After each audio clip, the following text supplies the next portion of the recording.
¿Se oye? ¿Se oye? Vale. Bueno, aunque falta gente, creo que ya hemos dado un margen suficiente y aunque hemos salido un pelín más tarde, pero bueno, para ir ya empezando, tomando contacto, ¿vale? Así que vamos a continuar. Vamos a hacer el mismo formato un poco que hemos hecho esta mañana, es decir, la ponencia más o menos una horita y pico, bueno, o un poquito menos, ¿vale? Cuando acabe Juan Manuel, pues daremos nuestro paso, como siempre, al debate, preguntas, que además va a ser muy interesante. Luego haremos un descanso y ya luego continuamos con la siguiente, ¿vale? Bueno, yo voy a presentar a Juan Manuel Domínguez, que para mí es un placer por dos cosas. Uno, porque es un gran profesional y para la organización del seminario era muy importante tenerlo otra vez. Y segundo, porque fue profesor mío de la universidad hace ya unos años y por eso gusta, ¿vale?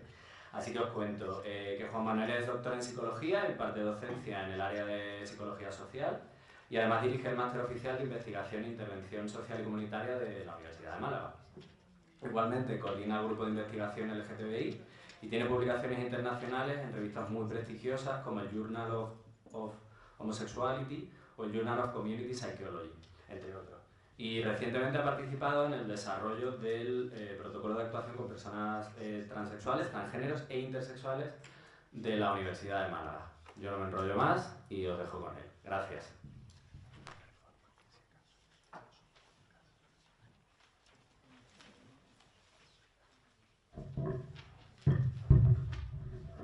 Bueno, buenas tardes. Bueno, gracias por la presentación de Borja. Mira, yo os voy a hablar un poco sobre el concepto de empoderamiento, ¿de acuerdo? Voy a utilizar en principio el concepto de empoderamiento ahondando un poco en las raíces del concepto, en lo que el empoderamiento puede aportar al cambio social y luego lo vamos a llevar al terreno de la investigación, ¿de acuerdo? Porque recientemente hemos terminado de recoger datos sobre un estudio con personas transexuales en Andalucía y precisamente en ese estudio una de las variables que hemos introducido es la variable de empoderamiento. ¿Vale? De hecho, bueno, la intervención mía se denomina empoderamiento, una vía de igualdad social para las personas trans. El concepto de empoderamiento es un concepto que no es ajeno a las ciencias sociales. Las ciencias sociales se han interesado desde los años 80, incluso antes, por el concepto de empoderamiento que implica un desarrollo personal, social e incluso comunitario. Va a ser principalmente Rapaport en el año 87 quien determine que se trata de un proceso o un mecanismo a través del cual las personas, las organizaciones formadas por personas y las comunidades adquieren control sobre asuntos que les resultan vitales. Si nos fijamos bien, esta definición de empoderamiento la podríamos trasladar perfectamente al colectivo de personas trans e intersexuales, porque determina en qué medida estas personas son capaces de tomar las riendas de su vida y generar cambios sociales y generar un nivel de visibilidad que les permita encontrarse en igualdad de condiciones que el resto de la población o de la sociedad. Buelga dice que el concepto de empoderamiento se fundamenta en la creencia de que las personas tienen poder para dirigir sus propias vidas y capacidad para involucrarse en la vida de la comunidad. En el caso de las personas trans, han padecido un escaso nivel de empoderamiento precisamente porque han sido prácticamente invisibilizadas. No solamente invisibilizadas frente al resto de la sociedad, sino también dentro del propio colectivo LGTB, ¿no? El propio colectivo LGTB ha hecho que lo que se visibilice sea el colectivo gay, menos las lesbianas, bastante menos los bisexuales y apenas las personas transexuales, transgénero e intersexuales. De hecho, no es extraño que acudamos a algunas asociaciones que pertenecen al colectivo LGTB en las cuales no participa ninguna persona transexual o transgénero, lo cual es bastante llamativo. El empoderamiento hunde sus raíces en la lucha por la liberación de las clases más oprimidas, las clases más desfavorecidas social históricamente. cuál es el ejemplo del colectivo LGTBI, concretamente de las personas transexuales e intersexuales, ¿no? Nosotros hicimos un estudio hace aproximadamente 5 años, yo no recuerdo bien, no sé si eran 5 o 6 años. Es el primer estudio que se realizaba en España con personas transexuales en todo el Estado español, y ahí pudimos constatar lo que ya otros estudios a nivel internacional señalaban, ¿no? Y es el elevado nivel de discriminación de las personas transexuales y el elevado nivel de exclusión en todos los niveles, ¿no? El nivel primario, el nivel familiar, donde muchas de las personas trans eran excluidas, y los siguientes niveles, ¿no? El educativo, el social, el comunitario o el laboral. No olvidemos que un porcentaje importante de personas transexuales se encuentran en situación de desempleo, por el simple hecho muchas veces de ser transexuales.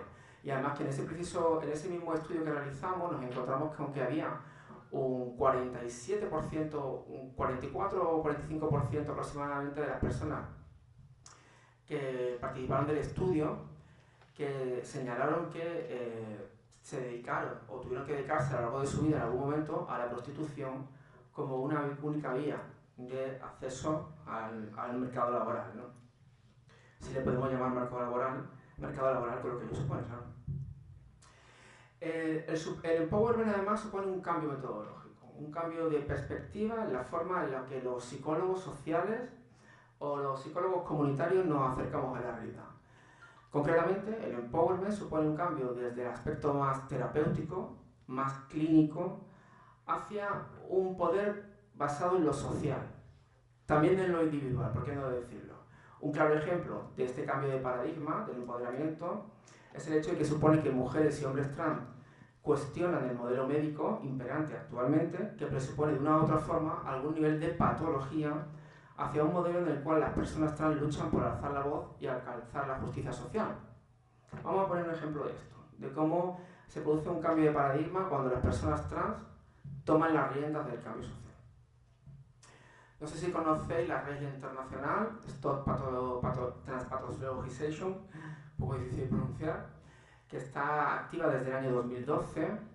Es una red internacional donde hay numerosas entidades que forman parte de esta red y que tienen concretamente una serie de objetivos. Algunos de estos objetivos relacionados con el cambio social, que es lo que estamos hablando, son, por ejemplo, la retirada de la transexualidad, de los manuales de enfermedades mentales, DSM y CIE, ¿no? Es verdad que ahora ha habido un cambio, desde el DSM-4 revisado al DSM-5, las personas transexuales y transgénero ya no pertenecen a la categoría de trastornos de identidad de género.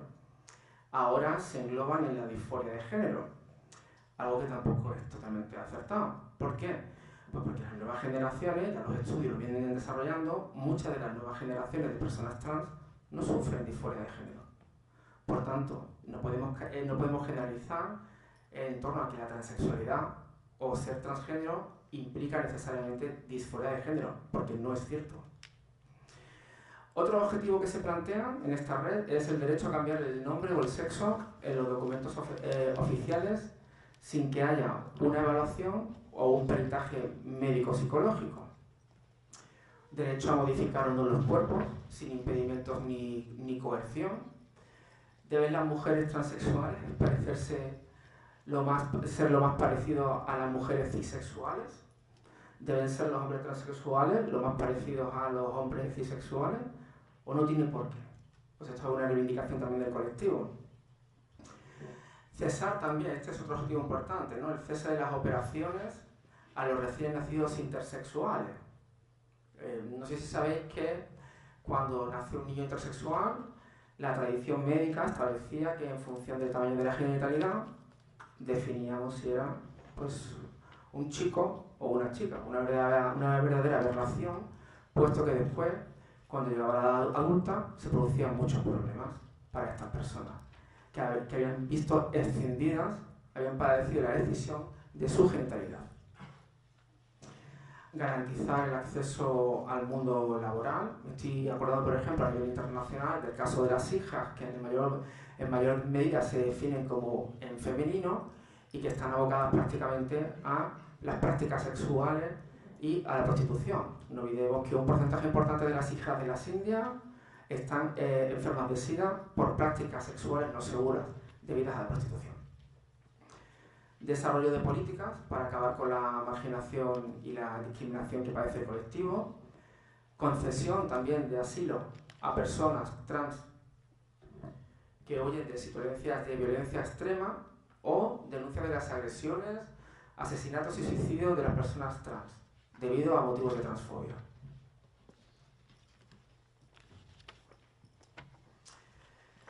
Claro, y ahora que hablamos de empoderamiento, que es un concepto tan bonito y un concepto porque procede del anglosajón empowerment, que aquí hemos traducido como empoderamiento, pero no es verdaderamente empoderamiento, ¿no? Es más bien fortalecimiento psicológico, fortalecimiento, aunque en el argot familiar los psicólogos comunitarios lo llamamos empoderamiento, aunque tiene muchas formas de poder denominarse, ¿no? ¿Es posible compartir el poder? Complicado, ¿no? Lograr cotas de poder social para que sea más equitativo entre todas las personas y colectivos supone la pérdida de privilegios para algunos que ostentan el poder, ¿no? No olvidemos aquí el binarismo sexual y el heteropatriarcado, el efecto que genera en toda nuestra sociedad. Vamos a ver unas declaraciones recientes de este mismo año, de lo que decía el presidente Donald Trump en referencia a las personas trans. Esto es literalmente de su cuenta de Twitter. Después de consultar con mis generales y expertos militares, el gobierno de Estados Unidos no aceptará ni permitirá individuos transgénero en el ejército. Nuestros militares deben estar centrados en la victoria y no pueden cargar con tremendos costes médicos y la alteración que los transgéneros supondrán en el ejército. Bueno, esta declaración muestra un claro ejemplo de la exclusión social, de la discriminación social que padecen las personas trans, ¿no? Pero tenemos muchos más. Si entramos en internet y empezamos a ver discriminación hacia personas trans, os vais a aburrir. Zimmerman ha establecido que hay algunos componentes interesantes para generar el empoderamiento en personas o colectivos que son vulnerables. Uno de ellos es permitir el acceso en igualdad de condiciones a los recursos sociales y comunitarios, por ejemplo, a nivel individual, fomentar la participación en el ámbito laboral, trabajo digno, generar actuaciones que permitan igualdad de condiciones en materia de salud o generar una buena autoestima, entre otros factores. Vamos a ver algunos ejemplos aquí de cómo esto se vulnera, ¿no? Me despidieron del trabajo cuando se enteraron de que era trans. La prensa libre, 18 de febrero de 2017. El tratamiento para las personas trans es desigual en función de la comunidad autónoma. Algunas comunidades autónomas regulan el acceso a la cartera de servicios públicos para las personas trans, tratamiento hormonal, reasignación sexual y cirugía de reconstrucción genital. Algunas las incorporan en su cartera de servicios básicos, como Andalucía, pero otras muchas no la incorporan. Por lo tanto, existe un trato desigual y discriminatorio en función del lugar en el que nazcas, en la comunidad en que nazcas dentro de España. Más allá de ese nivel individual de empoderamiento, podemos encontrar un nivel al que denominamos comunitario. Por ejemplo, el desarrollo de un buen sentido de comunidad. El sentido de comunidad hace referencia a la pertenencia que cada uno de nosotros tenemos en el lugar en el que vivimos, ¿vale? Si lo llevamos desde lo macro hasta lo microsocial, determinaríamos que, más allá de sentirnos, por ejemplo, andaluces, nos sentimos, por ejemplo, malagueños, o nos sentimos, por ejemplo, paleños, porque vivimos en una barriada de Málaga, El Palo, donde muchas de las personas que viven allí se identifican como paleños. Eso es el sentido de comunidad. Generar un buen sentido de comunidad se ha visto que además tiene una buena relación con muchos aspectos relacionados con la satisfacción personal, con el bienestar, con el sentirse integrado, con la calidad de vida, etc. Además de ese nivel, hablaríamos también de niveles de comunicación. Vamos a ver, por ejemplo, un ejemplo donde aquí estamos generando un mal sentido de comunidad. Este ejemplo que tenéis de aquí es del año 2015 y es de una charla de la policía en un colegio. Esto es textual. Dice, a ver si por la noche vas a salir, vas a beber mucho y terminas ligando con una chica muy guapa que cuando vaya a casa en realidad es un hombre. Charla sobre educación vial de la policía local del año 2015. ¿Qué os parece? Está bien, ¿no? Una buena charla vial, ¿no? Generando discriminación. Estamos intentando generar educación vial y estamos consiguiendo el resultado totalmente contrario, ¿no? Otro nivel del componente del empoderamiento es el acceso a los recursos sociales. En el nivel macrosocial podríamos hablar de compartir o acceder a cuotas de poder social que hasta ahora han sido relegadas solamente para una parte de la sociedad. Esto es lo que ha pasado con las personas trans. No olvidemos que el movimiento trans a nivel internacional, el movimiento LGTB a nivel internacional y también en nuestro país, en España, concretamente en Barcelona, las grandes propulsoras de ese movimiento fueron mujeres trans, fueron travestis y mujeres trans, algo que históricamente luego prácticamente se ha olvidado, ¿no? Vamos a ver algunos ejemplos de estos accesos a recursos sociales. Por ejemplo, la Plataforma por los Derechos Trans logra el respaldo de 133 entidades sociales para su propuesta de ley específica para las personas transexuales e intersexuales. Ese es un buen ejemplo de acceso y de compartir recursos sociales, legales, incluso políticos. O unas declaraciones, por ejemplo, que hablan de todo lo contrario, unas declaraciones que hizo Marc Ambroyer hace un par de meses, hace unos cuantos meses, en el Diario Crítico. Hemos sido las grandes maltratadas de la dictadura, pero también somos las grandes olvidadas de la democracia. Por ello, necesitamos una ley específica que dé respuesta a las reivindicaciones del colectivo. Una ley específica estatal, está claro, es necesaria. ¿Por qué? Porque se producen situaciones de discriminación en función de las comunidades autónomas que no regulan todas las mismas garantías para estas personas.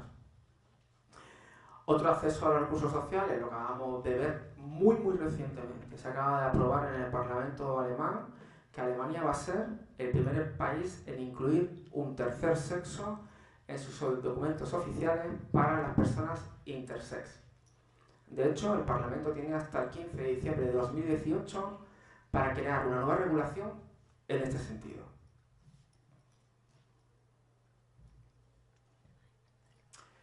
Hacia el cambio social. Qué difícil, qué cuesta el cambio social. ¿No? Es como el cambio social es casi como los psicólogos sociales cuando nos preocupamos por los rumores, ¿no? Qué fácil es generar un rumor y qué trabajo cuesta eliminar un rumor falso. Pues el cambio social es algo parecido, ¿no? ¿Cuánto cuesta? ¿Cuánto invertimos en generar el cambio social? ¿Por qué nos cuesta tanto el cambio social? Pues nos cuesta mucho porque supone cambiar la forma en la que muchas veces incluso nos comunicamos, ¿no? Los valores, las tradiciones, todo eso tiene una impronta en la sociedad que genera una forma de enfrentarnos al mundo. Categorizamos el mundo, muchas veces lo simplificamos, y generar un cambio en esos esquemas mentales cognitivos cuesta mucho trabajo. Un ejemplo de esta dificultad de cambio es el que vemos ahí. En el año 2012, Jenna Taraskova, concursante de 23 años, fue expulsada de Miss Universo Canadá al conocerse que era una chica trans. Da igual que fuese guapa, da igual que cumpliese con los requisitos, era trans y ya no era una mujer. Por tanto, fuera del concurso. Cuesta mucho el cambio social. Sánchez Vidal dice que hay varios tipos de cambio social que deberíamos alcanzar. Por ejemplo, cambios en cuanto a la prestación de servicios, de salud o la educación. En Andalucía, a las personas trans, ya lo hemos comentado, las personas trans forman parte de la sanidad pública, su tratamiento, pero no en muchas comunidades, ¿no? Desarrollo y promoción de recursos, por ejemplo, a través del asociacionismo. Tenemos en Andalucía, por ejemplo, la Asociación de Transexuales de Andalucía, Silvia Rivera, que lleva muchos años, pero han aparecido otras, que es importante, ¿no? Además han aparecido otras como, por ejemplo, de familiares de personas trans, Tarek Salis, está Transhuellas, aquí en Málaga también, están otras asociaciones que son LGTB, que algunas de ellas, ¿verdad?, que tienen participación de personas trans. Hablaríamos también de prevención de problemas sociales. Hablamos de prevención primaria, previa a la aparición de un problema, prevención secundaria o prevención terciaria. Hablaríamos también aquí de la necesidad de la reconstrucción social, por ejemplo, fomentando valores sociales basados en la diversidad afectiva, sexual y identidad de género. Claro, qué lástima, que es que cuando tratamos de fomentar todo esto, la positividad de la diversidad afectivo-sexual y de género, nos damos cuenta de que son las asociaciones las que están cumpliendo eso, en los centros educativos. En muchos centros educativos está quedando en manos de los orientadores que se desarrollen estrategias de diversidad afectivo-sexual y de género. Algo que ya sabemos que no se cumple en todos los centros, lo sabemos. O desarrollo comunitario, participación de las personas trans en la comunidad, ¿no? Que pasemos de una invisibilidad tradicional a una mayor visibilidad. O redistribución del poder, lo que hablábamos antes, ¿no? Que difícil es el cambio social y redistribuir el poder cuando eres un marginado y no encuentras cuotas de poder que te permitan representarte frente a la sociedad. Un claro ejemplo de esto es Carla Antonelli, diputada de la Asamblea de Madrid, que desde el año 2011 forma parte de la Asamblea y, bueno, no exenta de revuelo mediático. Claro, cuando hablamos de principios de cambio social, uno de esos principios importantes es la interdependencia. Sánchez Vidal dice a este respecto: el aumento de poder de un grupo afectará sus relaciones con el resto de colectivos y sociedad en general. Una mayor visibilidad de las personas trans genera una reacción en la sociedad o en los colectivos más tradicionales. Por ejemplo, ahí tenemos el autobús transfóbico Hazte Oír, ¿vale? Asociación ultracatólica conservadora, que rápidamente se lanzó a la calle de Madrid y de otras muchas ciudades de España con el eslogan que tenéis ahí: los niños tienen pene, las niñas tienen vulva, que no te engañen. ¿En qué posición deja eso a los niños y a las niñas trans?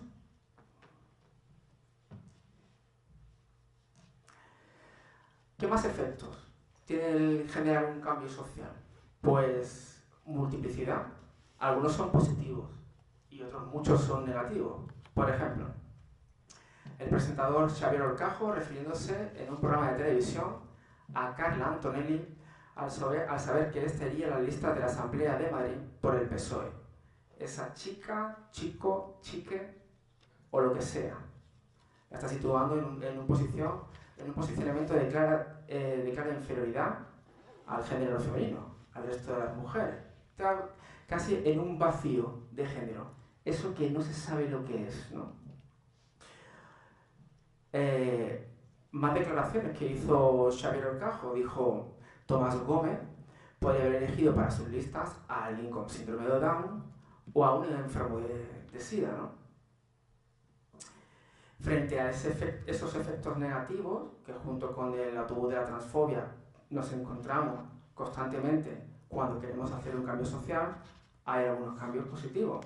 Por ejemplo, la empresa municipal de transportes de Madrid y la asociación Transexualia firman un convenio para ceder 20 pases anuales de libre acceso a hombres y mujeres transexuales de Madrid, firmado en el convenio este mismo año.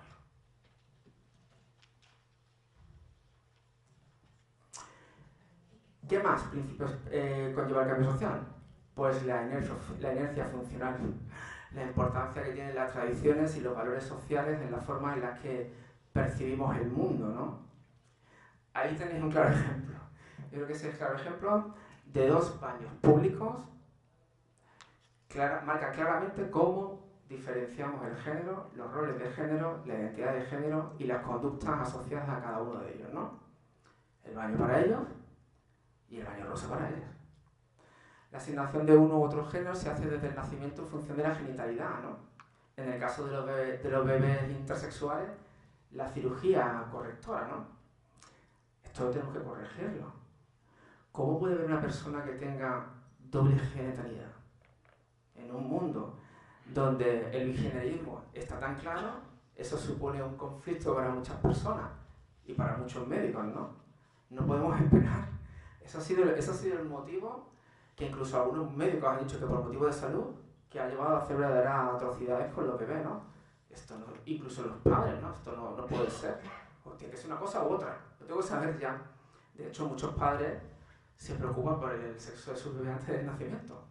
Hay algo imperioso ahí en conocer qué va a ser, ¿no? Porque en función de lo que va a ser, voy a hacer una reconstrucción de mi hogar, de las relaciones con los demás, en base a que si es un niño o una niña. Si se encuentra en un limbo porque es un niño intersexual que todavía no ha decidido lo que es, eso causa una disonancia cognitiva muy fuerte que hay que restaurar de alguna manera.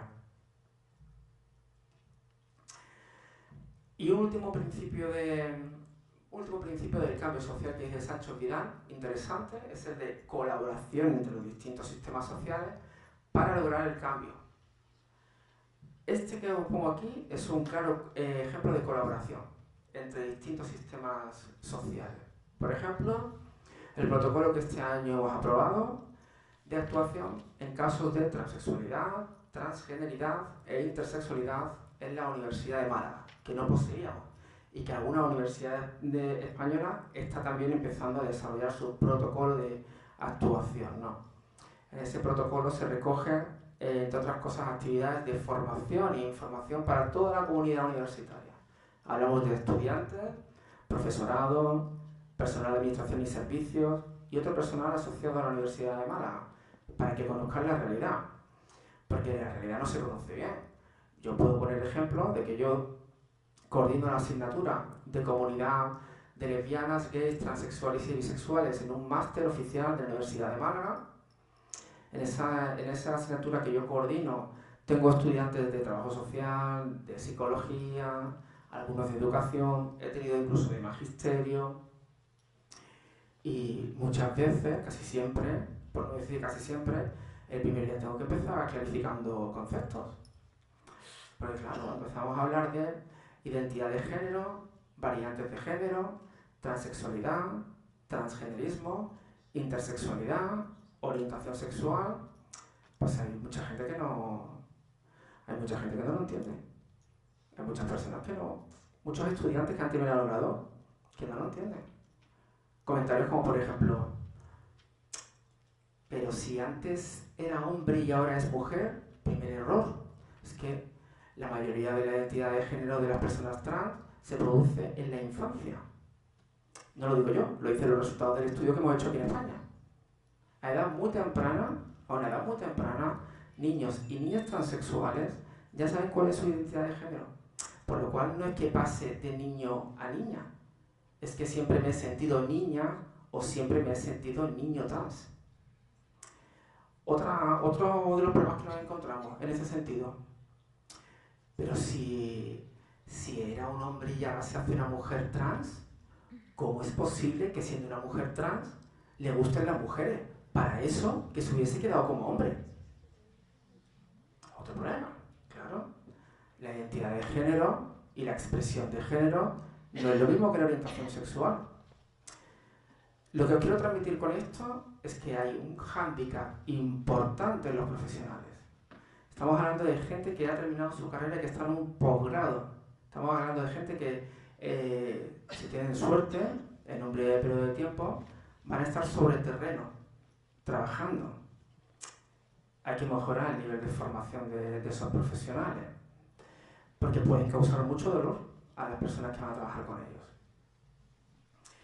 Este principio de cambio social, de colaboración, además, ha sido un principio de colaboración importante, porque ese protocolo se ha desarrollado también con el apoyo de la Asociación Transexuales de Andalucía, Crisalis también ha intervenido ahí, yo también he participado en su elaboración, y supone un avance social importante, sobre todo porque genera conocimiento. Es un documento público colgado de la página de la universidad y es un protocolo al que tienen que ajustarse todos los profesionales que trabajamos dentro de la Universidad de Málaga. Es decir, hace referencia, por ejemplo, al cambio de nombre en las listas públicas que aparecen en la lista de clasificación de notas, para que aunque todavía en el DNI no se produzca el cambio, la persona no sienta un conflicto cuando ve que en la lista aparece con un nombre con el que no se representa. Hay una serie de cambios importantes. El cambio social se hace muy poco a poco, cuesta mucho trabajo, pero vamos haciendo cosas. Voy a presentaros ahora algunos datos. No os voy a presentar todos los datos del estudio, porque está pendiente de publicarse en una revista. Entonces, esto es como todo, ¿no? No puedo adelantaros todos los resultados, porque una de las cosas que nos dice